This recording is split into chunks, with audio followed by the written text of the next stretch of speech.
Remember the Attitude Era? We had all those super, celebrities would come in, and we'd tell them, "There's a good chance you're going to get booed." And they're going, "Why would I get booed?" They're going, you don't know our fans. Yeah.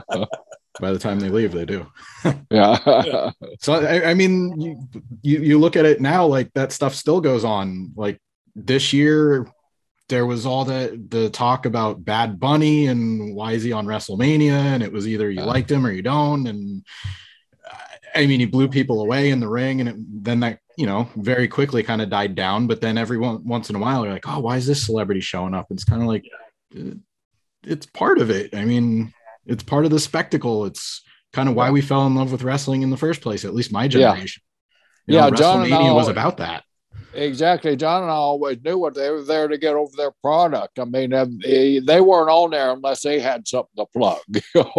And so, right. But they knew that audience was a crossover audience too. And if they win the wrestling fans over, man, they got a big crowd, the next door, whatever they're doing. Mm-hmm. I mean, come to, Rock and Cena, those producers knew that those guys had a built-in crowd, so they jumped on those guys, and they were able to, to transport them over on the movie side of it there with ease, and they know they're easily produced because of the success they had with us, and it's not easy backstage with us, as John knows. I mean, the production backstage is pretty stiff. I got the guys. Who was the Kevin Hart? The cable guy, I mean, all those guys, I was the one that smartened them up, hey, here's what we're doing. Kevin Hart was freaking awesome. So was the cable guy, Larry, he was awesome. Mm-hmm. I can't remember the guy's name, but he had told him one day, I said, listen, our fans are a little different now. They may boo you. They may chant at the wrong time. I said, to them, they're having fun. I said, so you just understand, just if you have a message, go ahead and get it. And he just stops me. He goes, I hosted SNL. All right, good luck. Yeah. Sure enough, he gets out there, they're all over the place. And he's like, well, what are they doing? What are they doing? This ain't SNL, pal. Yeah, quite different. A very vocal fan base. You guys have been on both sides of it. Real quick, before we get into talking about the new show, like, what was it like for you respectively in your careers, switching from being an in-ring performer to being on, more of the backstage thing? Like, I know, Jerry, you were like an on-air character and a wrestler and an agent, but then John, you were also a commentator later. Your most recent run was transitioning from the ring to a commentator. What was it like just, experiencing that fan feedback where you weren't being judged on your in-ring ability, you were kind of being critiqued on all of this other stuff going around? Go ahead, Mr. Brisco. Okay, well, I felt like when I jumped from college wrestling into professional wrestling, I was making that switch then. I was judged then by my peers in the amateur wrestling crowd. But one thing about it, what my brother and I always discussed, even back then, we knew it was showbiz. I mean, we've been wrestling since we were, pre-teens, and so we knew it was showbiz. We knew it was entertainment. We knew it was a different style. And back then there wasn't a lot of guys who jumped over. So it was when you go in with that type of attitude, hey, it's a business, and the winning and losing part, maybe that was a detriment to both of us for a while, but we didn't care if we got beat because we could look across the ring and we knew we could beat 99% of the people we were looking at. So we just had to convince the people that it was a contest, and sometimes we had to pull the pro up to what we wanted to do. So, but that part of it wasn't the hard part with me. Was when I finally bought in, and my brother and I purchased parts of Georgia Championship Wrestling, Florida Championship Wrestling, was being on that office side, because I was one of those guys in the locker room, much like my partner there, John, that would voice his opinion. And, all of a sudden I'm that guy if they're voicing an opinion again. So it was a hard adjustment to become an office guy and accept, hey, you're no longer You're no longer one of the talent. You got to take care of your investment. So that was the hard part to me. It's a complete different dynamic. So when you're out there performing, you're trying to lead the fans to a certain place where you can, end up where you want to be, where storyline wise, where, you want the good guy to get the applause. You want heat at the end, depending on what I want. You're trying to stay one step ahead of the fans. Sometimes you do, sometimes you don't, but that's a complete different dynamic from a commentator, because there's really not that much interaction, because, we're talking to a TV audience. So the interaction, you can hear it obviously, but it's not dictated upon what I was saying. So I remember a match, I've said this before, but with Umaga and John Cena. I can't remember the match. It was the pay-per-view. I think it was a Royal Rumble. I'm not sure, but it was a no holds barred type match. And I remember just taking my headphones off, because it was, I think, JR and King were calling the match, and me and Michael were doing the SmackDown. So we were just sitting there watching the show and listening to the fans. And the place was so freaking rabid. I hadn't been able to do that in 30 years, just be a fan. And that was really cool. And when you're sitting that close and you're right in the epicenter of that arena and you're hearing that interaction, how passionate people are, you realize, man, this is a really cool business. And you don't get that from being in the ring sometimes, because you're busy trying to get to a certain place. And when you're a commentator, especially when you're able to sit back and enjoy a segment where you're not saying a lot, whether it's a promo segment, it's a match segment where you're laying out, you really get to enjoy the entire atmosphere. And that's a cool thing. It's really awesome to be able to do that.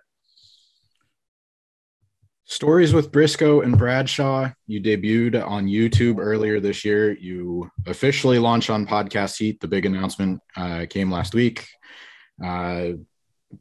What brought you guys together? Like, I know you guys are obviously friends, you've known each other for years, but what made this the right vehicle for you? What brought you guys together?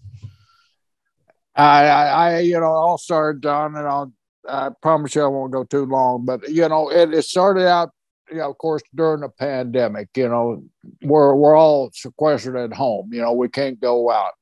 And John's an active guy. John's a social guy, and I am too. We both want to go out. We both want to be around people. So the only method that I knew and that John knew was via social media. So we got on Twitter. I started out telling some old war stories, up and down, going up and down the road, just trying to bring a smile, just trying to bring a little bit of laughter to myself, basically being selfish and sharing these stories. And they started getting over. Of course, I started running out of stories, and stories that I could tell on the podcast. on the You're not out of stories. You won't be out of stories for 1,000 years. The ones I could share there. So I kind of ran out. So then I hooked up with Taylor, and we come up with, let's do something like Briscoe's big announcement, where we just, I just sat here, after I got laid off, and, because of the pandemic and everything, and, I still wanted something to do. So I'd met Taylor in Chicago at a roast for Bruce Pritchard. He wrote me some stuff there. So Taylor was here in Tampa. So he said, let's do this big announcement. And so I was in a restaurant parking lot sitting on the back of my Ford truck one time. We just did some stupid story, and my time ran, or my battery died, or then we had Randy Orton come in and give me the RKO out of nowhere.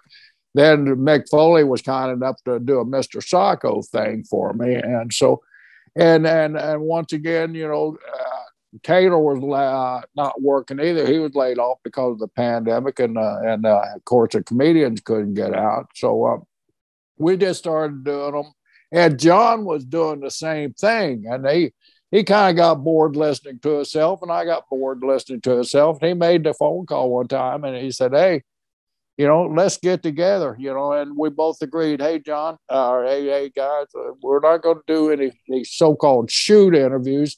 Let's just the same format. Let's try to entertain the people. Let's try to share these road stories with the real legends." And between his Rolodex, I know people don't have Rolodex, but they little card things that you can find anybody. He has an extensive one because he's made friends with everybody in the business. And I just happened to be around a little bit longer, so I had a little bit bigger Rolodex than he did with some older guy. That all these legendary stories that are legends in this business now, John and I had the power to go to these people and ask them to come on air and tell them and share them with the universe out there. That's about it, right, John? Yeah, that's about it. We were sitting there telling stories, and we're telling stories about the Freebirds or Tommy Rich or Ricky Morton and all these guys. We thought, well, why don't we just get Tommy Rich, Ricky Morton, and the Freebirds and have them tell their own stories? We were there. And so we just thought it was a cool idea to do something during the pandemic. And it's kind of taken off and snowballed with us. We never dreamed that Stories with Brisco and Bradshaw will be running and successful and people wanting to put ads on it. That's been an absolute blessing. We did that wasn't our point of doing them either. I mean, our point was just to have fun among ourselves, really, and share our stories. Yeah, we were having fun among ourselves. It's something we don't get to do very often. It's one reason we love reunions, and we just thought we could make some people smile during COVID. That was the whole reason for the show. Mm-hmm. John, are you lived outside of the U.S. for a while? Are you still? Are you back in the U.S. or are you still in Bermuda? I'm back in the U.S. I was on the island out in the middle of quite the middle of the ocean, but toward the middle of the ocean, the Atlantic, Bermuda. And had a great time there, but moved back right before COVID. Okay. Yeah. I'm actually in the DC area right now. Oh, okay. Yeah. See, I was going to ask, like, if being away kind of led you to, or maybe you felt more inclined to want to do this because you couldn't just like jump in the car or live close enough to somebody to, oh, hey, like, let's go get together that way. So, technology definitely plays a part in getting you guys to stay together. And like you mentioned, the reunions, sometimes some of these guys only see each other at a convention or something like that. So I'm a huge fan of the show just because some of the people you get on here, like if you follow along over the years, you have a relationship with, like Tony Chimmel was on this week. So that's a really good example of that. But I mean, some of please don't judge us by Tony Chimmel. Please don't judge us by that one. We absolutely jumped the shark. That will probably be our last episode. And we loved it. Chimmel was like losing 5 good men. But we love Chimmel, and you mentioned technology being one. Technology has also been a curse to us because we've lost a couple of friends because we're trying to get them on the show, and they get so frustrated with us, they throw their cell phone away or their computer away, and we never hear from them again. Right, John? That's exactly right. We're not going to mention any names. Tim White, referee, friend of ours. He got so mad at us because he didn't know how to use his iPhone and get on Zoom that he told us to screw off, not in those terms. It was a lot harsher than that.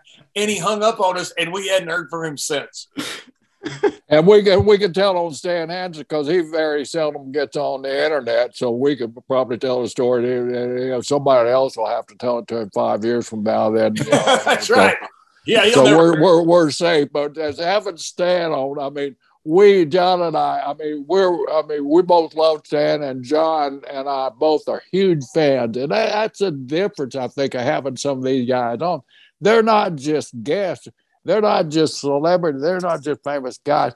They're guys that we shared the road with. They were guys that we hung with. So they're friends, and it makes it so much easier and all this. But Stan, we go back forever.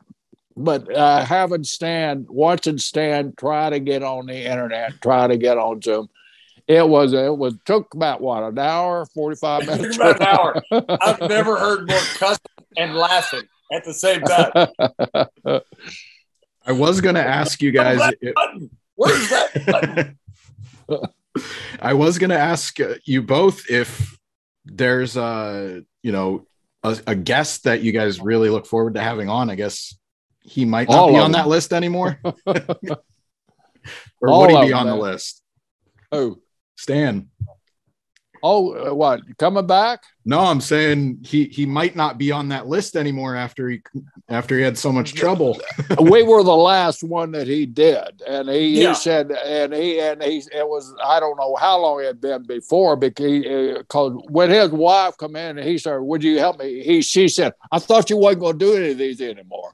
Well, it's these gets John and Brisco. What am I going to tell them? So that was a sign to us of the friendship was there, that he would take the trouble and the time to do that. Yeah. I don't know. He's getting pretty good at the internet, but maybe Terry Funk. Well, I talked to Terry, and unfortunately at this time, Terry is not able to go on. Terry's a very healthy man, but we take care of our guests, and we'd rather wait till Terry's 100% ready to come on our show. We love him to death, and that's another thing. And the guys know that we take care of our guests. We don't unlike John just let me ramble. We let these guys ramble and tell their story and complete it, And then John does some editing. We're not PG-13, but we like to think of ourselves as somebody that Granddad could let his grandson that's a wrestling fan sit down. Son, I used to watch this guy wrestle and listen to his story. So we try not to use a lot of profanity. We try to keep it as clean, but sometimes these stories just develop, and we don't shut them down. We listen to them, but we want a show like that where after it's over with, that was fun, it's entertaining, and my grandson sitting here watching. He got to listen to Stan Hansen, who I watched when I was a kid, tell a story that I've told my grandson, but I couldn't tell it as well as Stan because Stan's the one that did it. I told a story about me and Terry Funk getting arrested, and I went through a photo album of mine that was 40 or 50 years old. I found a photo of me and Terry waiting for the cops to come and arrest us for riding a motorcycle, all night long on this island in Japan. So we just tell stories like that. Just we tell a good family clean story, I think, anyway. Mm-hmm.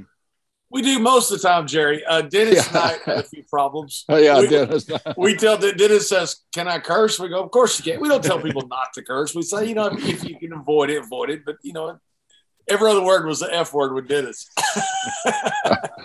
Yeah, and then another fun example, when The Godfather was on, he's like, "Man, I really tell a lot of stories about smoking. All my stories involve smoking," and that was so. There's no filter, but at the heart of the show, it's sharing road stories, and that's part of the fun because you lived it, you experienced it, you get to bond with these people that are coming on the show over it. We get to experience it on this side for perhaps the first time. And there's also a lot of stuff mixed in. Maybe I guess you would call it a fan theory or what have you, but one that you guys just posted there, and I will say, check out the YouTube channel. It's not only full episodes, but it's clips too. But the one I'm mentioning is, what would you look for in a cabinet for JBL? What would the new cabinet look like? And that's a question that comes up, like, oh, what would you do with this stable? What, like stuff like that. It's entertaining. Where, like, do you guys find yourselves building a new connection to fans through stuff like that? Yeah, I think so. I think we do. We don't deal a lot with the modern shows, because that becomes subjective, and then you end up, if you bury something, it becomes a headline for the wrong reasons on the internet or something like that. You bury something that's 30 years ago, it's not a big deal. People can argue about it, but it's not that big a deal. But also on our YouTube channel, it has, like, if you have Sergeant Slaughter, you also have all of his matches that we talk about. So, we had Magnum TA and the famous match with Buzz Sawyer. We had the cage match there in underneath the playlist under Magnum. So we filled up the YouTube channel where you can come on, you can see our show, but also kind of see what we're talking about. Now, we don't have a video of Tommy Rich getting run over by Gerald Brisco and Michael Thank goodness. which is a felony, by the way. It is a felony. The T-shirt that John's wearing was actually a product of Magnum TA being on our show. There used to be a T-shirt down here in Tampa with the leader of the pack. I'll say the name, maybe it's sponsor, but Budweiser had those shirts. So we'd have a contest every night of the week. We'd have a rookie driving us. Of course, rookies couldn't drink; they just had to drive. And it'd be guys like Magnum, Barry, and myself, or a combination of all of us. Or if we had a van, it'd be a lot more of us. But we had a leader of the pack contest, and the shirt was the prize. It was who could drink the most beer. And I know it sounds childish, and it was childish, but we had a hell of a time. Sometimes, it'd be an dispute, or you threw a can away with some beer in it, and we'd usually end over pulling over on the side of the road to settle the argument. And in the winter, we get the leader of the pack T-shirt. So John said, after we had Magnum on, and he showed a picture of the shirt, hey, let's make a shirt, leader of the pack T-shirt. So that's basically how we got that. But my partner there, John, is so multi-talented. You talked about tell another story. I mean, this guy, he's a financial on Fox Business News. So we're going to evolve into some of these on the YouTube channel with John, giving a little financial tip of the week. Also, we're both huge sports fan. John was involved in an offshore gambling thing, so he's got some of the best experts in sports gambling that there is on the face of the earth. So we're kind of evolve into that. So we're just not going to pigeonhole our YouTube channel or ourselves into just strictly wrestling. We want to kind of branch out and what's going on in the world. I mean, we're both out there, so why not enjoy ourselves? Tell the positive spin to it. Yeah, and now's like, the perfect time to do that, because you don't, talking in wrestling terms, you don't have to worry about kayfabe. You don't have to worry really about keeping up appearances in that way. And people always knew about these outside interests, but you got to worry about offending people. And, well, we do step on a toe every once in a while. Yeah, that is a worry. I meant as far as like, at least John's character was a heel. He was it was known that you wrote books and appeared on TV and that sort of thing, but it was never like as casual of a discussion as it could be in the format that you have right now. It was always keeping up appearances because I'm still a wrestler, I'm a performer, and now you sort of break the fourth wall, so to speak, and get a chance to share that knowledge. Yeah, and it's a welcome relief to not have to be kayfabing all the time, because my character was, such an over-the-top character that I would tend to blend that character and conflate it a little bit with the real John Layfield, just to kind of not have too much of a disparity between the two. It's now great to be able to say, you know what, that was the character. That's one I played. It's fictitious, and here's me. And now I can say that, especially being out of the ring. Not just kayfabe kind of, being dead, but also me being out of the ring for so long, it doesn't really matter anymore. That's why we enjoy a lot more, I think, talking about stories that are, 20 years in the past. Now wrestlers can come on and say, well, here's what was happening backstage. Here's what happened in the ring. Here's what we were thinking at the time. They would never have done that then, and they probably wouldn't, and maybe shouldn't even do that now. Yeah. And one thing that I will say also appeals, both of you have just a natural ability to tell a great story and tell it in a way that's memorable. You have mannerisms, delivery. I will say, John, like at least when you were commentating, you had like not catchphrases, but references that you introduced into the lexicon where just made it easier to digest, I guess. Like one of the best examples I can use is you'd always reference Mildred Burke. I didn't know who Mildred Burke was before you, and the NWA just brought back the title. They said they're bringing back the Burke, and I was like, oh, that's cool. And then my second thought was, okay, that's who John was always talking about, and you popped right into my head. So you're doing a good service, not only telling a story in the form of WWE commentary or, that storytelling device, but educating fans on stuff they might not have been around to do. And I think that carries over on the show that you're doing now. Jerry and I enjoy the history. We enjoy the history. We lived a lot of the history. But we also enjoyed the history. We enjoyed. And he said that kindly about me then. You talk. I mean, it's interesting to me. Sam Nunn and Stanislaus Sabisco. The original Screwdrop in 27. Stuff like that's interesting to me. People say, "Oh, this is something new." There is stuff that's new. But very little. Very little. Very, very little. Yeah. I mean, it's almost all happened before. You look at a wrestling in the business. And our friend Bruce Pritchard invented most of it. Or wrote most yeah. But you look at the business. One guy goes over, the other guy goes over. There's some type of DQ. So there's only really 3 things you can do. And so nearly everything has happened. And so when you see history, you go, oh, that reminds me of this. That reminds me of that. It's just, it kind of makes the world a little bit smaller and make a little more sense. Yeah. And, you can relive that right now with your show. Go check them out. Just search Stories with Brisco and Bradshaw on YouTube. It's at Brisco Bradshaw, no space, on Twitter. And the new show, as I said, just launched. The podcast version launched on Podcast Heat this month. Lots of good stuff. You guys mentioned some of the stuff you're going to do to branch out, but so many good stories that are out there now that you can check out. I don't want to mention him again, but Tony Chimmel's on there. I have a full list. The Godfather, the Blue Meanie, Jimmy Corderas, Eric Bischoff's been on there, Mike Chioda, Ron Simmons has been on there. Those are some of the recent episodes. Anybody else you have coming up that you want to promote? Anybody you're looking forward to having on? We hate to promote because things always happen. So we have a couple of really cool, one really big name coming up in a few weeks, and then one really cool older guy. Could be on next week, but you never know. Who would you like to see? Let's ask you that. Me? Yeah, you. I already said Terry, but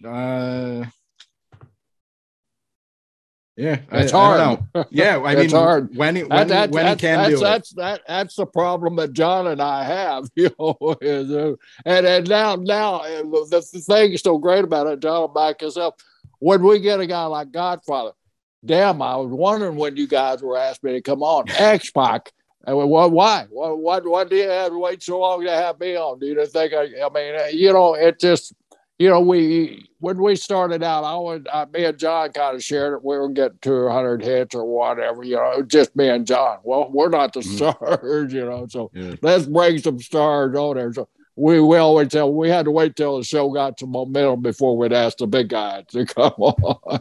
But we've had Lex Luger on, and what a great story Lex told us. He opened up about everything we asked him, and it was such a wonderful experience to have Lex on. We had Medusa on. She told some of her great stories.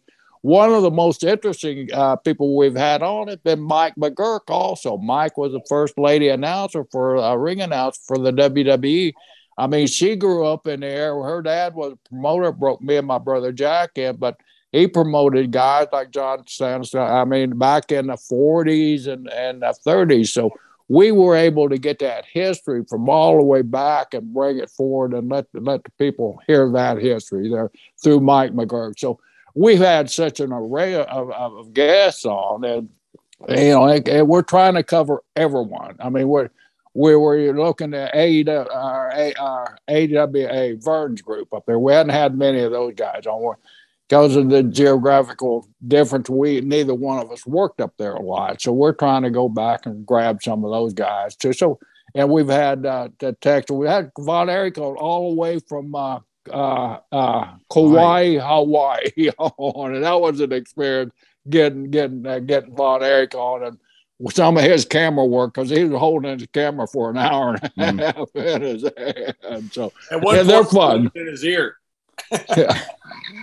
But one thing, like Jerry said, we don't we're not beholden, and we love having huge stars, and that's wonderful. You're having guys like Godfather and Ron and some of the biggest stars, in the history of the business that we've had on. We've been fortunate to have on. I can name a list, 20 people deep, but it's also people that were part of really big territories in part of the inner workings. If you know James Beard, you know who he is. James is a legendary guy. He's in the NWA Hall of Fame, I believe it is, or Cauliflower Club. I helped induct him. James has wonderful stories from Texas, from Japan, from so many different areas, but he's not a rock, as far as social media presence. James is a good friend, but he tells wonderful stories. I'll have James Beard on every single week. Me and Jerry will, because these guys tell part of history that a lot of people don't know, and they can tell it from a first-person perspective that people don't know, and it's interesting. Like Mike McGurk, she told about her dad, Leroy, who was blind. Her dad was a blind color commentator when he owned the territory. He was blind, and he called the action. That's an incredible story, and that's being told by his daughter. So a lot of times we don't have to have the massive names. A lot of people don't know Tommy Rich. He was as hot as anybody in the world in the early 80s. That guy was on fire. Having him on I was a huge fan. Jerry's a huge fan. We're fans of these guys. And to us, it's interesting to go into history, but also fun history. We don't want people to just read a history, but we don't want boring people. We want fun people that are going to tell fun stories that enjoy the business. And that's what we try to do. And also, there's so many people that work backstage with WWE. Some of the local promoters, some of the promotion people that were with these superstars and took them and experienced what they were going through. The getting up at the 6 o'clock in the morning to make those morning drive shows. What it was like getting those guys and letting them tell their stories about the backstage stuff that they experienced with all of the superstars that we work with. And there's so many of those guys and girls backstage that we plan in the future, once we get a little momentum, going to bring on and share a totally different side of the story than what people think. I mean, it's a community in itself backstage at WWE and that backstage there. You hear the word family tossed around so much, but when you walk through that door Monday morning, it's not like you're looking over there and you see a bunch of people you don't want to be around. Everybody goes out of the way to get along back there because you got 13, 14 hours of hard, continuous work. So the friendship that you make backstage is invaluable. And there's a lot of great stories at backstage. So we want to bring those forward to the people. Yeah. Tommy Rich is a really good example. I would say Tommy Rich, Eddie Gilbert, and even Bobby Eaton. Like those three guys I really didn't know about until even the past few years, because I grew up as an early 90s WWF fan, and it kind of was whatever was on TV. That's what I knew. Yeah. And I remember I didn't really know much about Dusty Rhodes. And now I'm like I almost feel like I missed out because I didn't know anything about NWA. Yeah. It wasn't there. So taking content like this, and you're saying not the big names, and just somebody that can tell a story, somebody that can live it, or that did live it, I just feed off of that because I didn't get a chance to experience it. So why not experience it now? Why not listen to it from the people that were there and sort of have a new appreciation for the wrestling business? Exactly. We had Ricky Morton on, and a lot of our fans don't know who Ricky Morton was, and that's a shame because he was like Tommy, one of the most over guys in our business, and Ricky got to share his story with the modern day fans. That's so great. I mean, I'm 75 years old. I'm 6 decades. I feel I'm so fortunate enough that I've got to entertain so many different generations. I'm probably on my 3rd or 4th generation of people. It upsets me when this nice looking young lady comes on. Oh, my grandmother liked you. Grandma, how about you? Oh, no, my grandmother. That's how old I am. But now I'm in that third generation of people, and it's so good. But our history is so fascinating. I mean, it was so closed and secretive for such a long time. And now we're allowed to go out and open up and tell them behind the scenes stories. And it's so awesome back there. It really is. And think about what all we have left, Jerry. I mean, we got so many places we haven't covered. We haven't covered Don Owens' territory up in the Pacific Northwest. We haven't covered Mexico. We haven't covered, with some of their stars, with Puerto Rico, with some of their stars. Europe, like guys with like Tony St. Clair, and so many of the guys that were such a big name, not just in the UK and Ireland, but for Otto and Peter in the European continent. We haven't covered a lot of Japan. We've covered some, obviously, with Stan and some other guys. But, I mean, there's so many guys. I mean, just saw Scott Norton this past weekend. Right. I mean, that guy was, was freaking over in Japan. Oh, man, was he ever? Yeah. Well, he was legit, man. Yeah. And there's so many guys like that in so many territories, that before you had the internet that people really didn't know about. You'd see some of them in the wrestling magazines, but every territory had somebody. The Kansas City territory had somebody. Texas had 5 territories. You had the Funks up in Amarillo. You had the Guerreros in El Paso. You had Blanchard in San Antonio. You had Bosch in Houston, and you had Fritz in Dallas. And every one of those 5 territories in Texas, and every single one of them had major stars with huge stories that go with it. And that's one of the things that we enjoy exploring is what went on in so many different areas, because when those guys forever like Tommy Rich, who was the Hulk Hogan of his day, just right before Hogan, you had guys like that in almost every territory. Now, not as over as Tommy. Tommy was a special guy, but you had guys like that in every territory, and that's what we really love getting into. Looking forward to what you have coming. I know you can't really say until it's wrapped. We promised a guest before, and then the guest couldn't do it. So we hate promoting anything until we actually get it in the can, as they say. I'm the same way. Cross your fingers. Don't say anything until it's recorded, until it's out there. This is embarrassing to say. It's probably the worst thing that's ever happened to me and Jerry. And combined, we have about 130 years on the planet. This is the worst thing. Tony Chimmel canceled on us. So that's probably the worst thing ever. The worst thing was we booked him. And then what was worse than that was he canceled on us. We finally got him, but it was like, that's probably our last show because I can see why you don't want to put it out there that he's on your show. But he's the most recent episode if you want to check it out. Like I said, on Podcast Heat this month. Stories with Brisco and Bradshaw on YouTube, and on social media it's at Brisco Bradshaw, no space, just one word, no punctuation. Brisco Bradshaw. I appreciate you guys taking the time for me today. Best of luck moving forward with the show. I look forward to seeing what you have the rest of this year and beyond. Have a good afternoon. I appreciate it. Thank you so much, Bill. And I want to say one thing that I was very, very happy about, Bill, because Jerry sent me a note that says we're going to be on with B. Pritchard. And I thought, it's Bruce Pritchard. I'm going to start drinking. So I'm glad it was you. I appreciate that. It's happened.